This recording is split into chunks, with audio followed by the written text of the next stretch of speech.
सत श्री अकाल प्यारे विद्यार्थियों। नावल का अगला हिस्सा बतक दे खंभां जहे सफैद दिन प्रगट सिंह सिद्धू जी का मैं तुहाडे नाल साझा करदा। गिल दसदा एक बारी उन्हां दी अपने ही कॉलेज दे मॉडल स्कूल विच टीचिंग प्रैक्टिस चल रही सी। संतोष पढ़ा रही सी पर एक बेंच उत्ते इकल्ली बैठी भला ने गिल नूं अपने कोल बुला के एक मैली कमीज ते फटे पजामे वाले बंदे वल इशारा करके कहा कि ये आदमी उसका पीछा करता रहिंदा है। कई बारी वह उन्हां दे क्वार्टर द्वारे भी चक्कर कढ़दा रहिंदा है। उसनूं मॉडल स्कूल वाल आउंदा देख के भला चौकस हो गई। गिल ने उसनूं पछाण लिया कि वह कॉलेज का चौकीदार सी। तो मैं पात्रां बारे पात्रां दे नाल तुहाडी दोबारा जान पछाण करा दियां कि एक कॉलेज का एक कॉलेज की ही एक घटना है, कॉलेज का ही एक बिरतांत तुहाडे नाल इस नावल दे विच सिरजिया जा रहा है।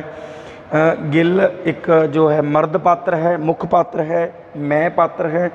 तो उदों जो जिसनों वो प्यार करता है वो संतोष नां दी कुड़ी है और भला नां दी कुड़ी भी एक उन्हां दे कॉलेज के फ्रेंड्स आपस दे विच फ्रेंड ने। भला नां दी कुड़ी है। भला दा जिहड़ा है वो गिल नूं कह रही है कि जो एक आदमी है फटे पुराने कपड़े ने उहदे वो मैनूं रोज़ाना जिहड़ा मैनूं देखदा रहिंदा है, मैनूं तकदा रहिंदा है, इत्थों तक कि मेरा पिछा भी करदा है।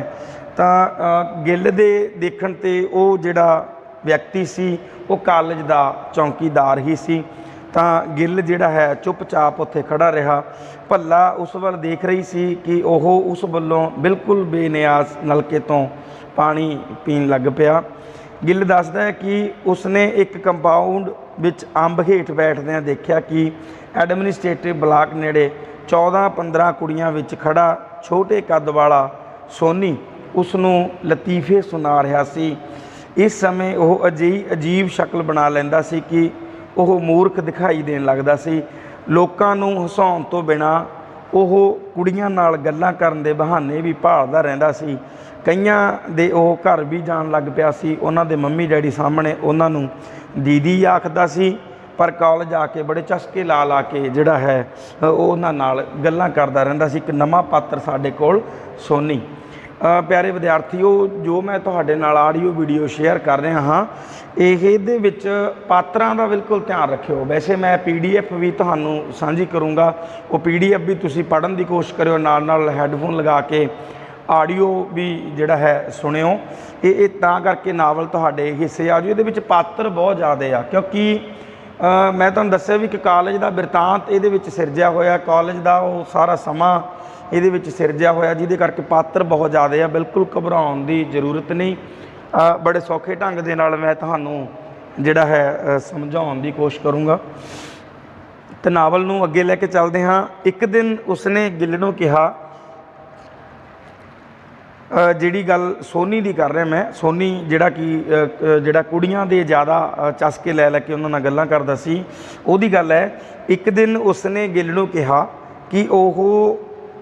कि उसने हुण अगों कुड़ियां नाल गल नहीं करनी क्योंकि वह अग जही बाल के चलियां जांदियां ने। उसने उसनूं पुछया कि कुड़ियां ते मुंडियां दा कोई जिहड़ा है असर नहीं हुंदा। वो कहंदा भी कुड़ियां जिहड़ियां ने उन्हां नूं कहंदा भी ये बिल्कुल जिहड़ा अपना टाइम पास करदियां ने और एक चिनक जी ला के जिहड़ा है चलियां जांदियां ने। प्यार व्यार वाली इन्हां कोल कहंदा किसी भी तरह की कोई गल नहीं। तो गिल ने कहा कि जरूर हुंदा होवेगा। जद गिल ने उसनूं सुनीता बजाज की उस विच दिलचस्पी बारे गल कही तो उसनूं ये गल ठीक प्रतीत हुई क्योंकि उसके दस्सण मुताबक कल लाइब्रेरी विच ओह उसदे नाल लग के बह गई सी ते उसका दिल उसनूं शो के देखण नूं कीता सी। उहने जिहड़ा है गल कीती कि नहीं नहीं इस तरह लड़कियां नहीं हुंदियां। एक सुनीता बजाज है जिहड़ी वो कहंदा भी तेरे च बड़ी दिलचस्पी लैंदी सी तो फिर तू किमें कह सकदा भी जिहड़ियां कुड़ियां ने वो प्यार व्यार नहीं जानदियां जां किमें भी जो उन्हां दी आपसी वार्तालाप है उहदे बारे। तो गिल दसदा कि सोनी स्टेज उत्ते कविता पढ़न समय अपने एक हत्थ नाल बार बार अपनी पैंट खिंचदा रहिंदा सी जिसनूं देख के मुंडे कुड़ियां बहुत हੱਸਦੇ सी परंतु वो समझदा सी कि ਉਹ ਉਸ ਦੀ ਕਵਿਤਾ ਤੇ ਹੱਸਦੇ ਨੇ। ਪ੍ਰਾਰਥਨਾ ਮਗਰੋਂ ਉਹ ਸਾਇੰਸ ਗਰੁੱਪ ਦੀਆਂ ਕੁੜੀਆਂ ਪਿੱਛੇ ਲੱਗ ਕੇ ਰਿਸੈਸ ਤੱਕ 5 ਚੱਕਰ ਉਹਨਾਂ ਦੇ ਕਾਲਜ ਦੇ ਕੰਪਾਊਂਡ ਦੇ ਲਾ ਆਉਂਦਾ। ਜਾਣੀ ਲੜਕੀਆਂ ਦਾ ਬੜਾ ਜਿਹੜਾ ਹੈ ਉਹਦੇ ਦਿਲ ਵਿੱਚ ਇਹੀ ਰਹਿੰਦਾ ਸੀ ਕਿ ਮੈਂ ਫਲਾਨੀ ਲੜਕੀ ਕੋਲ ਬੈਠਾ, ਮੈਂ ਫਲਾਨੇ ਇਹਦੇ ਕੋਲ ਬੈਠਾ, ਮੈਂ ਇਹ ਸਾਰਾ ਸੋਨੀ ਜਿਹੜਾ ਹੈ ਉਹ ਨਾਂ ਦਾ ਲੜਕਾ, ਉਹਦੇ ਦਿਲ ਦੇ ਵਿੱਚ ਇਹੀ ਉਮੰਗ ਰਹਿੰਦੀ ਸੀ। ਇੱਕ ਦਿਨ ਗਿੱਲ ਜਿਹੜਾ ਹੈ ਸੁਖਬਤੇ ਕਾਲਜ ਆ ਗਿਆ। ਸੁਖਬਤੇ ਜਾਨੀ ਥੋੜ੍ਹਾ ਜਲਦੀ ਕਹਿ ਲਈਏ, ਥੋੜ੍ਹਾ ਜਲਦੀ ਕਾਲਜ ਆ ਗਿਆ ਤਾਂ ਉਹ ਕਲਾਸ ਵਿੱਚ ਪੁੱਜਾ ਤਾਂ ਸੰਤੋਸ਼ ਵੀ ਇੱਕ ਕੋਨੇ ਉੱਤੇ ਮੇਜ਼ ਉੱਪਰ ਜਿਹੜਾ ਹੈ ਸਿਰ ਸੁੱਟੀ ਜਿਹੜਾ ਹੈ ਬੈਠੀ ਸੀ। ਜਦੋਂ ਉਸਨੇ ਸਿਰ ਚੁੱਕ ਕੇ ਉਸ ਨੂੰ ਦੇਖਿਆ ਤਾਂ ਉਸਨੇ ਮਾਰਨਿੰਗ ਸਰ ਕਿਹਾ। ਗਿੱਲ ਨੇ ਉਸ ਨੂੰ ਮੁਸੀਬਤ ਕਹਿ ਕੇ ਛੇੜਿਆ। ਜਿਸ ਤਰ੍ਹਾਂ ਮੈਂ ਤੁਹਾਨੂੰ ਪਹਿਲਾਂ ਪਿਛਲੀ ਆਡੀਓ 'ਚ ਗੱਲ ਕੀਤੀ ਸੀ ਕਿ ਮਸਤ ਮਲੰਗ ਵੀ ਜਿਹੜਾ ਹੈ ਉਹਨੂੰ ਕਹਿ ਦਿੰਦਾ ਸੀਗਾ ਜਾਂ ਉਹਦੇ ਨਾਲ ਹਾਸੀ ਮਜ਼ਾਕ ਹੀ ਇਸ ਤਰ੍ਹਾਂ ਕਰਦਾ ਸੀ ਕਿ ਔਰ ਜਿਹੜੀ ਸੰਤੋਸ਼ ਨਾਂ ਦੀ ਪਾਤਰ ਹੈ, ਸੰਤੋਸ਼ ਨਾਂ ਦੀ ਲੜਕੀ ਹੈ, ਉਹ ਵੀ ਉਹਨੂੰ ਜਿਹੜਾ ਹਾਸਾ ਮਜ਼ਾਕ ਕਰਦੀ ਰਹਿੰਦੀ ਸੀ। ਤਾਂ ਗਿੱਲ ਨੇ ਉਹਨੂੰ ਕਿਹਾ ਕਿ ਤੂੰ ਇੱਕ ਮੁਸੀਬਤ ਦਾ ਨਾਮ ਦੇ ਕੇ ਉਹਨੂੰ ਛੇੜਿਆ, ਉਹਨੂੰ ਜਿਹੜਾ ਹੈ ਥੋੜ੍ਹਾ ਜਿਹਾ ਗੁੱਸਾ ਲਿਆਉਣ ਦੀ ਕੋਸ਼ਿਸ਼ ਕੀਤੀ ਤਾਂ ਕੋਈ ਚਟਪਟਾ ਜਵਾਬ ਦੇਣ ਦੀ ਥਾਂ ਖੋਈ ਖੋਈ ਉਸ ਦੀਆਂ ਅੱਖਾਂ ਵੱਲ ਜਿਹੜਾ ਦੇਖ ਰਹੀ ਸੀ।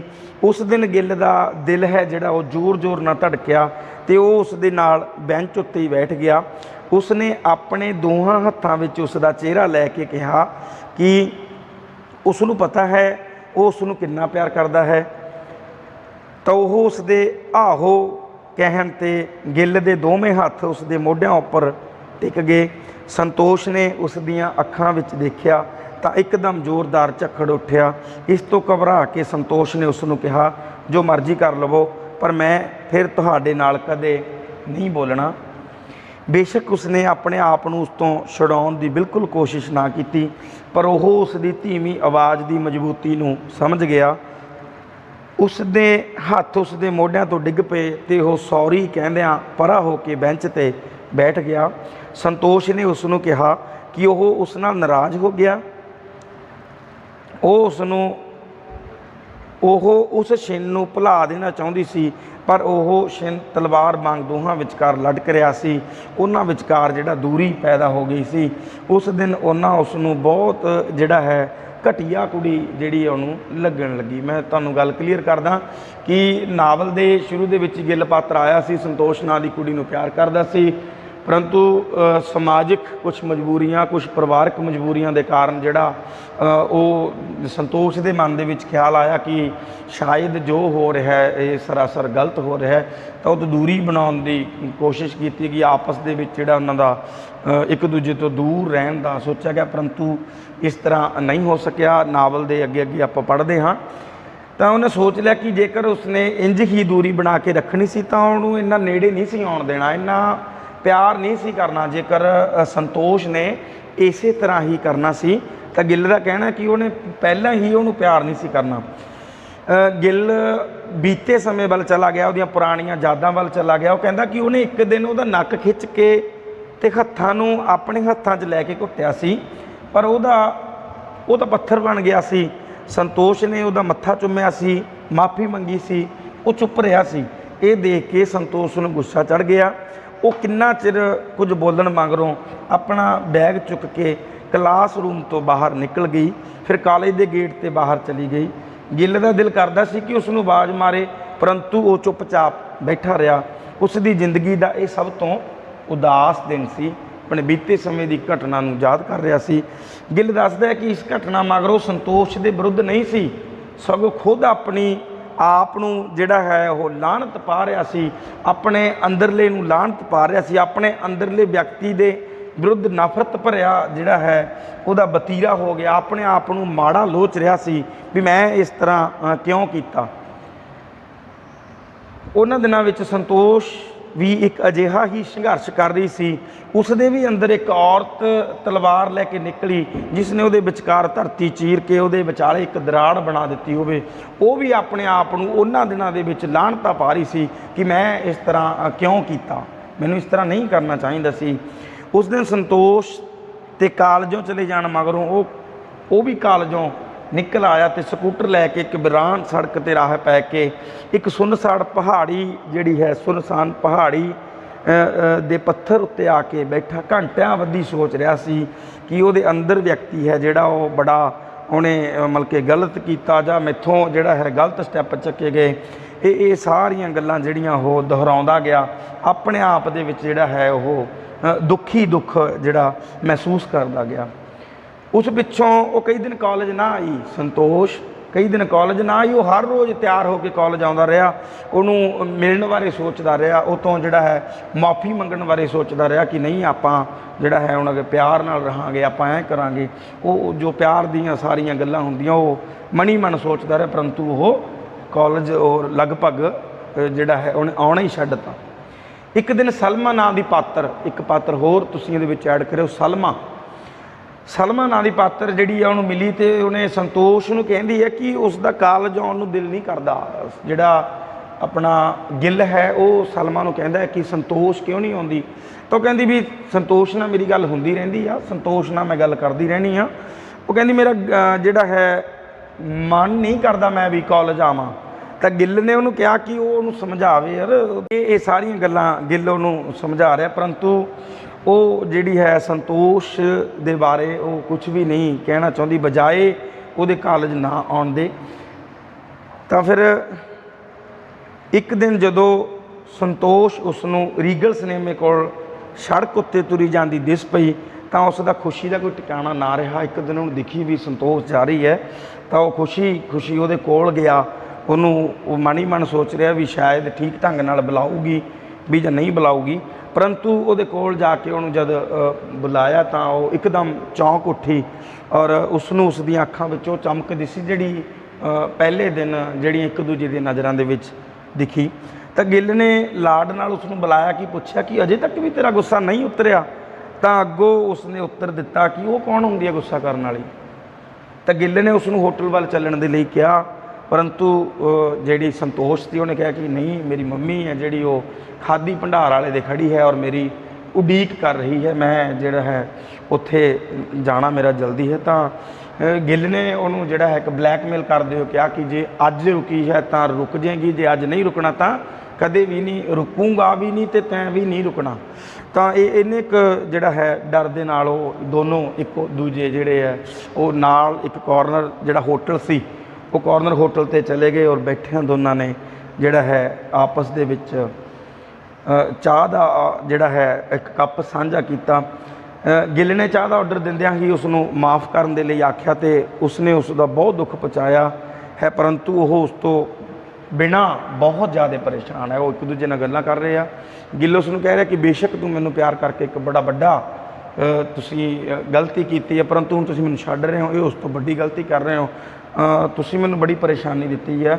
ਉਹ ਉਸ ਨੂੰ ਬਹੁਤ ਪਿਆਰ ਕਰਦਾ ਹੈ, ਗਲਤੀ ਸਭ ਤੋਂ ਹੋ ਜਾਂਦੀ ਹੈ ਪਰ ਇੰਨਾ ਗੁੱਸਾ ਨਹੀਂ ਕਰੀਦਾ। ਉਹ ਸੰਤੋਸ਼ ਨੂੰ ਸਮਝਾ ਰਿਹਾ, ਉਹ ਚੁੱਪਚਾਪ ਸਭ ਕੁਝ ਸੁਣ ਰਹੀ ਹੈ। ਸੰਤੋਸ਼ ਹੈ ਜਿਹੜੀ ਚੁੱਪਚਾਪ ਸਭ ਕੁਝ ਸੁਣ ਰਹੀ ਹੈ। ਗਿੱਲ ਨੇ ਉਸ ਨੂੰ ਕਿਹਾ ਕਿ ਉਹ ਸਿਰਫ ਹੋਰ 4 ਮਹੀਨੇ ਇਕੱਠੇ ਨੇ, ਫਿਰ ਪਤਾ ਨਹੀਂ ਜ਼ਿੰਦਗੀ ਵਿੱਚ ਕਿਦੇ ਅਤੇ ਕਦੋਂ ਮਿਲਣਾ ਵੀ ਹੈ ਜਾਂ ਨਹੀਂ ਮਿਲਣਾ। ਜੇ ਉਹ ਗੁੱਸੇ ਰਹੀ ਤਾਂ ਉਸ ਦੇ ਮਨ ਉੱਤੇ ਬੋਝ ਰਹੇਗਾ, ਪਰ ਉਹ ਤਾਂ ਬੋਲ ਵੀ ਨਹੀਂ ਰਹੀ ਸੀ। ਉਸਨੇ ਉਸ ਨੂੰ ਕਿਹਾ ਕਿ ਉਹ ਉਸ ਨੂੰ 2-4 ਗਾਲਾਂ ਹੀ ਕੱਢ ਦੇਵੇ। ਇਹ ਸੁਣ ਕੇ ਉਸ ਦੀ ਹਾਸੀ ਨਿਕਲ ਗਈ। ਉਸਨੇ ਕਿਹਾ ਕਿ ਉਹ ਸਿਰਫ ਉਸ ਕੋਲੋਂ ਹੀ ਗਾਲਾਂ ਖਾਣੀਆਂ ਚਾਹੁੰਦੀ ਹੈ। ਇਸ ਪਿੱਛੋਂ ਸੰਤੋਸ਼ ਨੇ ਉਸ ਨੂੰ ਸਹੁੰ ਖਾ ਕੇ ਅਗਲੇ ਦਿਨ ਜਿਹੜਾ ਹੈ ਕਾਲਜ ਆਉਣ ਦੇ ਲਈ ਕਿਹਾ। ਤਾਂ ਅੱਜ ਦੀ ਕਲਾਸ ਦੇ ਵਿੱਚ ਨਾਵਲ ਦਾ ਇੰਨਾ ਕੁ ਹਿੱਸਾ। ਤਾਂ ਮੇਰੇ ਵਿਦਿਆਰਥੀਓ ਲਗਭਗ 4-5 ਕਲਾਸਾਂ ਆਪਣੀਆਂ ਇਹ ਨਾਵਲ ਦੀਆਂ ਬਣਨਗੀਆਂ ਤਾਂ ਮੈਂ ਇੱਕ ਕਲਾਸ ਤੁਹਾਡੇ ਨਾਲ ਲਗਾਤਾਰ ਸਾਂਝੀ ਕਰੂੰਗਾ। ਤਾਂ ਤੁਸੀਂ ਪਲੀਜ਼ ਬੇਨਤੀ ਹੈ ਕਿ ਤੁਸੀਂ ਰੋਜ਼ਾਨਾ ਜਿਹੜੀ ਕਲਾਸ ਹੈ ਉਹ ਇੱਕ ਸੁਣ ਲਿਆ ਕਰੋ। ਇਸ ਤੋਂ ਇਲਾਵਾ ਜੇਕਰ ਇਕੱਠੀਆਂ ਕਲਾਸਾਂ ਸੁਣੋਗੇ ਤਾਂ ਤੁਸੀਂ ਨਹੀਂ ਸੁਣ ਪਾਓਗੇ। ਰੋਜ਼ ਇੱਕ ਕਲਾਸ ਜਿਹੜੀ ਹੈ ਤੁਸੀਂ ਸੁਣ ਲਿਆ ਕਰੋ। ਅੱਜ ਦੀ ਕਲਾਸ ਦੇ ਵਿੱਚ ਸਿਰਫ ਇੰਨਾ ਹੀ। ਧੰਨਵਾਦ।